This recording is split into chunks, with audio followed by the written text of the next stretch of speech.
Myslíte si, že naše zákony často varia bez nás? Cítite, že s nami takto neraz pekne vypiekli?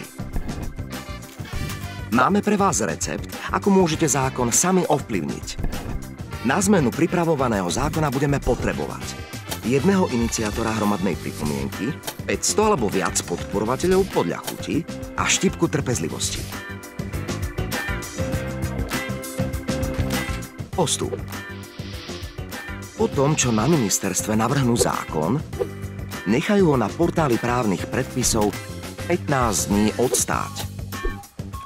Ak nám na návrhu čosi nevonia, pripravíme k nemu pripomienku.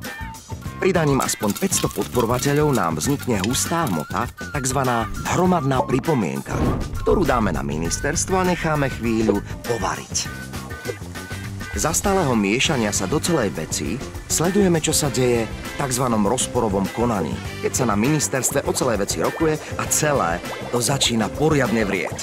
Po zovretí počkáme, kým sami vychladneme a pozrieme si výsledok. Voilà, či sa už hromadná pripomienka podarí alebo nie, jej závan sa donesie až k vláde, ktorá bude vedieť, že sme sa snažili niečo ukuchtiť. Želáme vám dobrú chuť. Meniť veci k lepšiemu.